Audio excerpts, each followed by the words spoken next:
Aqui é o professor Ademir Bassanese e nessa videoaula eu quero mostrar para você algumas características e diferenças então de duas técnicas de controle chamada on-off e PID. Essas técnicas de controle elas são utilizadas dentro da indústria de processos, da indústria que precisa controlar processos. Então, a indústria farmacêutica, a indústria petroquímica, e nessas indústrias você precisa controlar variáveis, né? Variáveis analógicas, por exemplo, força, pressão, vazão, nível, temperatura. Para que os processos fiquem de acordo, né, você precisa controlar essas variáveis. Então você tem sistemas de controle que controlam justamente essas variáveis. E os dois principais sistemas de controle, as duas principais técnicas de controle são essas duas, on-off e PID. Então eu quero mostrar para você características e diferenças entre elas e ao final da aula também quero que você seja capaz de identificar um eletrodoméstico ou um equipamento que você tenha dentro da sua casa. Você observe ali o funcionamento dele e diga, não, esse equipamento tem um controle on-off, não, esse equipamento tem um controle PID, ou não, esse equipamento não usa nem on-off nem PID. Tá? Então esse é o meu objetivo da aula de hoje. Eu vou começar mostrando então o controle on-off. Então vamos lá, vou fazer um gráfico aqui.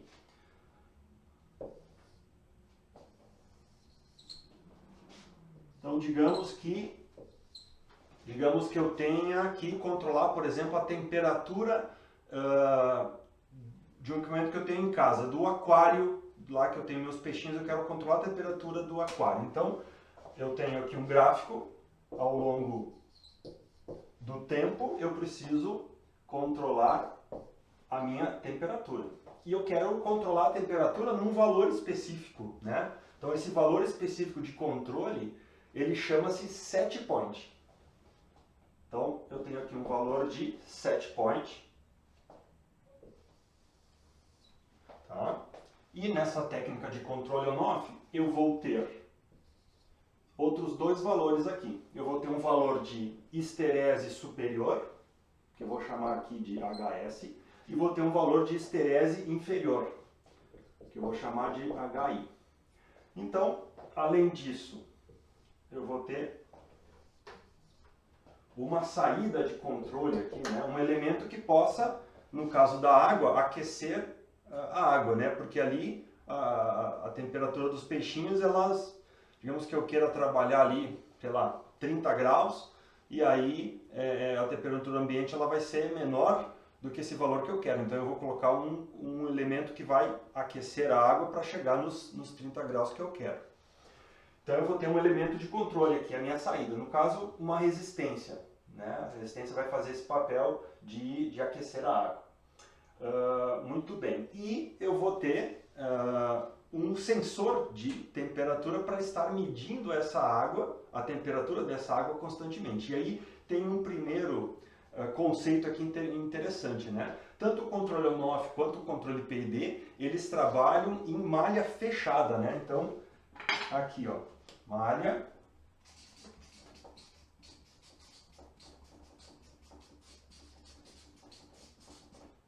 em malha fechada, tanto o on-off quanto o PID. Por que de malha fechada? Porque esse sensor ele fecha a malha, fecha o sistema de controle para eu realmente ter certeza que a minha variável está no valor que eu quero.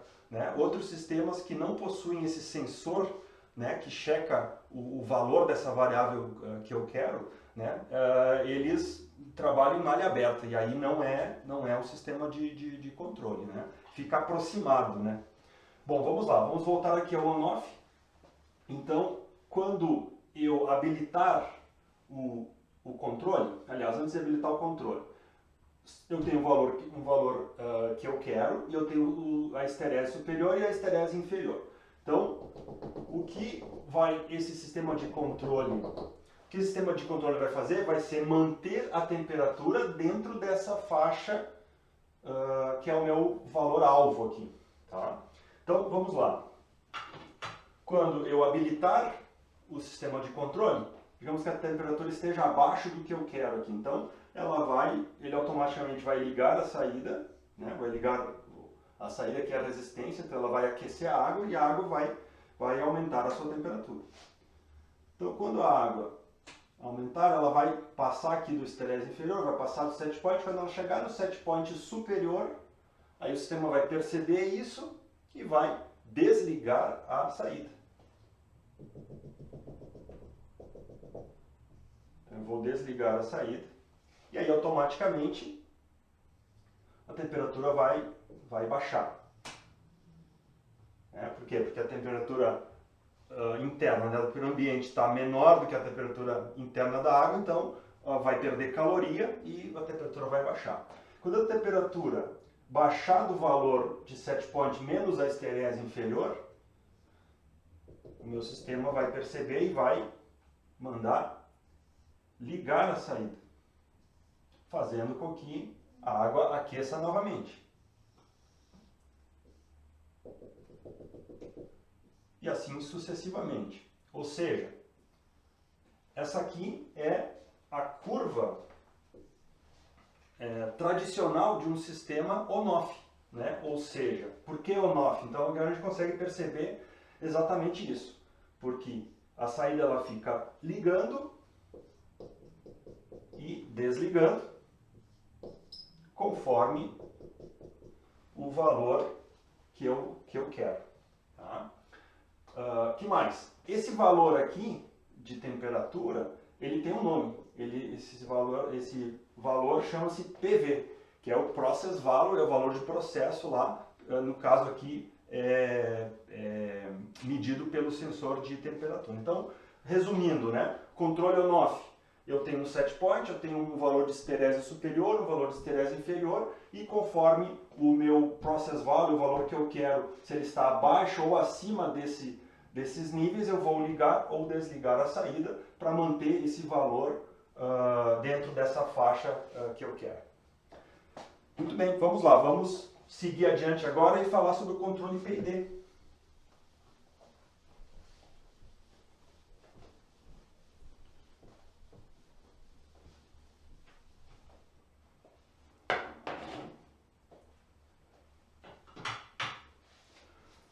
Bom, no controle PID eu também tenho um valor que eu quero, um set point. Tá? Então eu também tenho um set point. E aí eu tenho esses três elementos aqui. O P de proporcional, o I de integral e o D de derivativo. Então vamos lá. P de proporcional, o I de integral e o D de derivativo. Só deixa eu colocar para o ladinho aqui.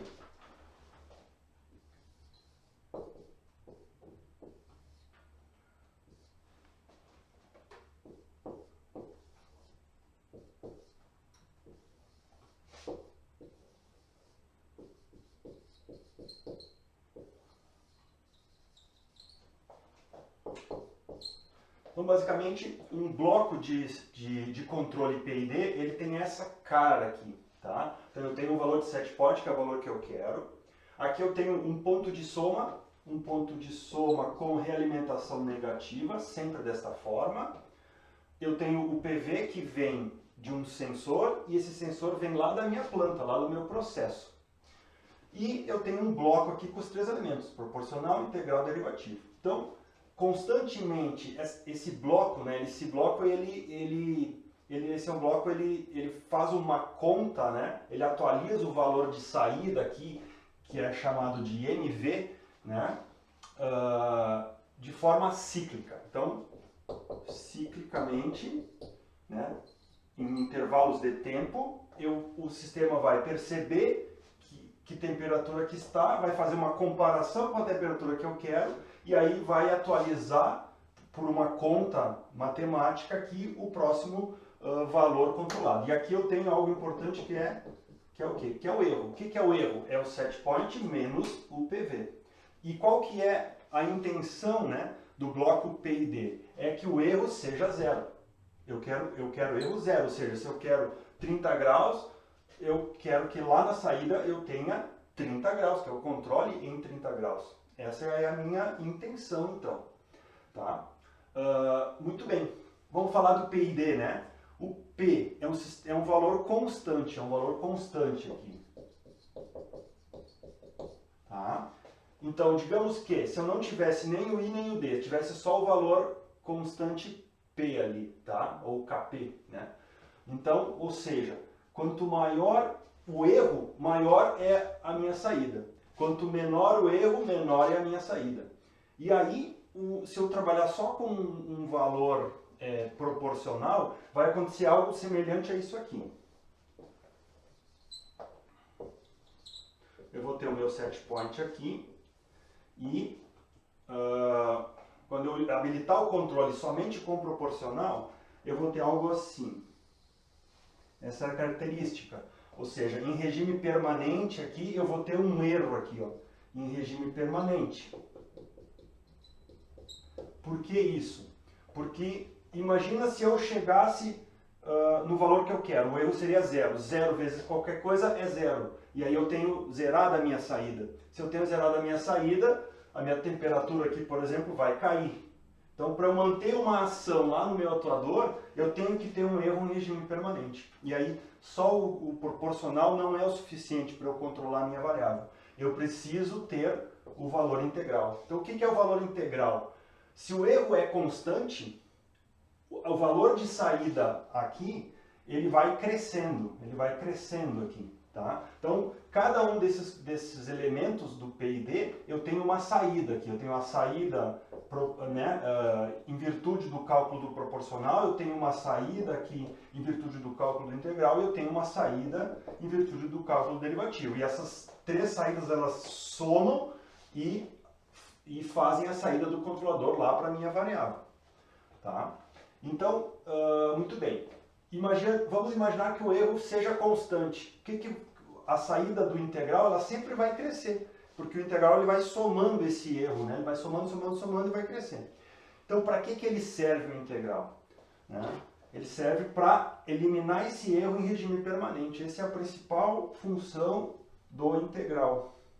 E aí a curva, quando eu coloco o integral, ela vai ficar mais ou menos, né, dessa forma.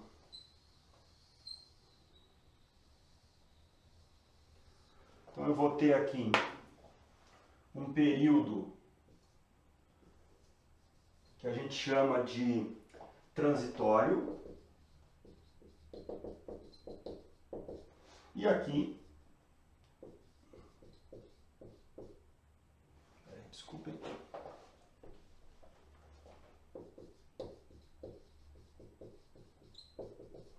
Então eu vou ter dois regimes, um regime transitório e um regime permanente. Então a função do integral é zerar o erro em regime permanente. Porque o que acontece? Vamos pensar na temperatura ali do aquário.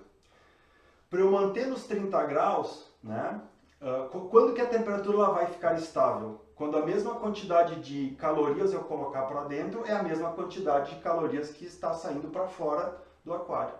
Então eu tenho uma perda calórica ali, né? Uma perda de energia. Então quando eu coloco a mesma quantidade que sai, a temperatura fica estável. Essa é a regra. A mesma coisa no controle de nível, né? Se eu tenho uma entrada de água e uma saída de água, quando a entrada de água ficar igual à saída, o nível vai ficar o mesmo.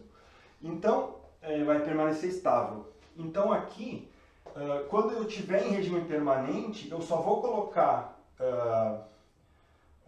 calorias para dentro lá do meu aquário, né? Só um valor suficiente para manter a temperatura estável. E aí a minha saída aqui, ó, ela vai ficar com um percentual de ação X, né? Um percentual de ação X aqui.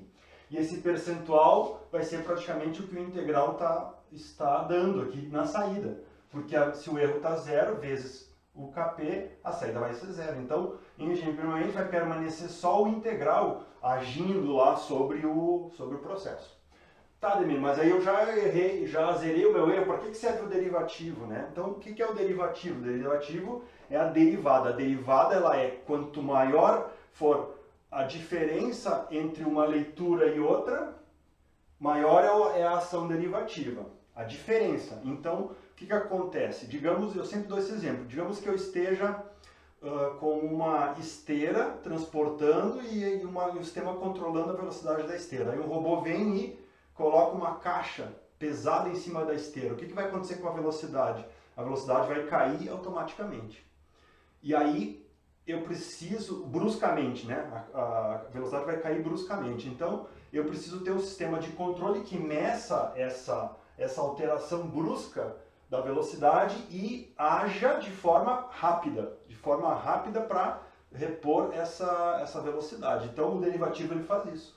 Quanto maior a diferença, o delta, né, a diferença entre o valor lido atualmente e o próximo, vai ser a saída aqui. Então o derivativo ele é usado para sistemas rápidos, que tenha respostas rápidas. Por exemplo, o sistema de água não vai usar o derivativo. A água demora, né? É um sistema demorado. Agora, um controle de velocidade de um motor, por exemplo, precisa ação rápida, então eu vou ter um derivativo. Um outro problema do derivativo, muitas vezes, e esse é a causa, né, de ele não ser muito utilizado, é o seguinte: se eu tenho no meu sistema de feedback aqui um ruído, né, um ruidinho assim, ó, tá? O que acontece? O que é ruído? Ruído é derivada direto. E aí eu vou ter uma amplificação desse ruído. Esse ruído ele vem para o erro ele vai ter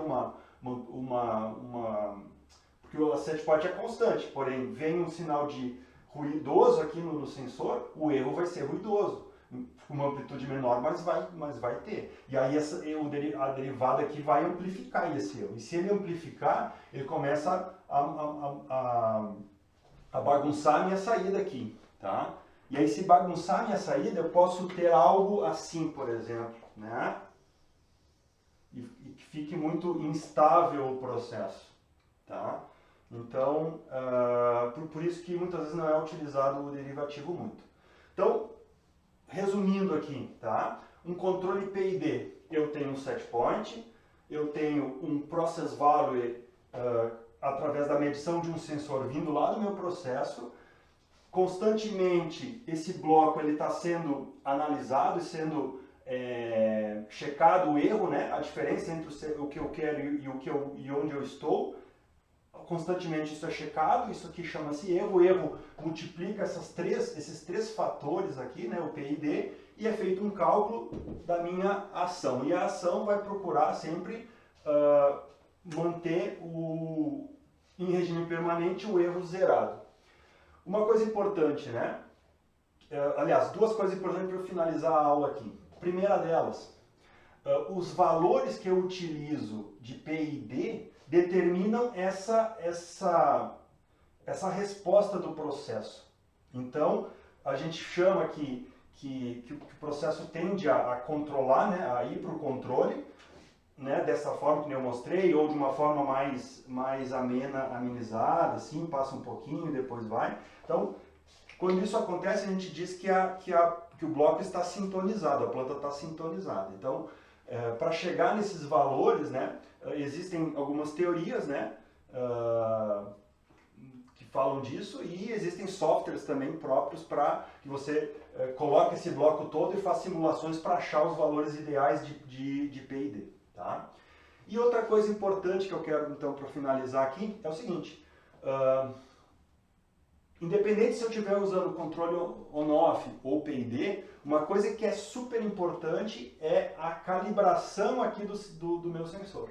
Né? Então, esse sistema de medição, né, e de calibração para chegar a um valor adequado aqui, ó, é super importante. Não adianta eu ter um sistema de controle correto, por exemplo, um PID, se a calibração não tá bem feita. Mas técnicas de calibração é um outro assunto para uma próxima videoaula, assim como técnicas de achar o PID também é uma outra videoaula. Então, me despeço aqui, agradeço a atenção, e aí eu pergunto, agora,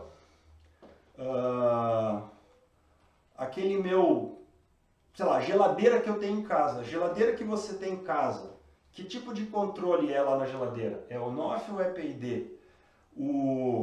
O forno elétrico que você tem em casa lá, será que tem um sistema de controle lá? Então, deixa seu comentário aí nesse vídeo aí e que eu quero saber aí. Forte abraço e até a próxima.